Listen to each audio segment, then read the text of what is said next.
अवसाद, ऐसा शब्द ये जैसे ब्रांड बन गया है। क्यों? क्या है ये डिप्रेशन?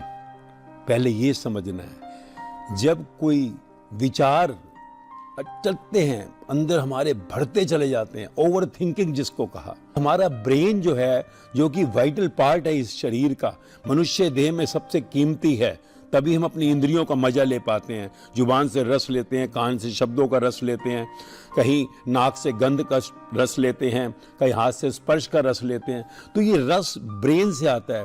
और ये माइंड अगर कहीं अनस्टेबल हो जाए तो हम रसों का मजा नहीं ले पाते।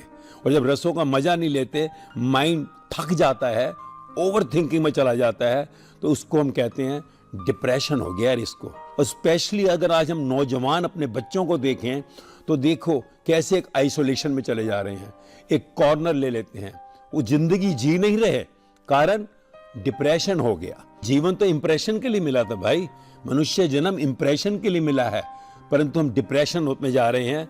क्यों? क्योंकि हम समझ नहीं रहे कि मेरे जीवन का जो मकसद क्या है, मेरे जीवन में जहां मैं हूं उससे आगे की मैं क्यों इतनी सोच रहा हूं, मैं क्यों अपने को हर समय किसी ना किसी जगह पर टायर्ड कर रहा हूं। तो ब्रेन की जो नर्व्स हैं उनकी लिमिट से ज्यादा जब हो जाता है तो माइंड कहते हैं मेंटल हो जाता है, माइंड बिकम्स मेंटल। और जब ये कंटिन्यूटी होती है तो हम उसे डिप्रेशन कहते हैं। अगर हम समझ लें कि हमारी जितनी जरूरतें हैं हम उतने तक सोचे ना, उससे ज्यादा क्यों सोच रहे हैं। तेरे विचार बैलेंस में रहेंगे, लिमिट में रहेंगे। आज से 40 साल पहले डिप्रेशन शब्द ही नहीं था, आज कॉमन हो गया है।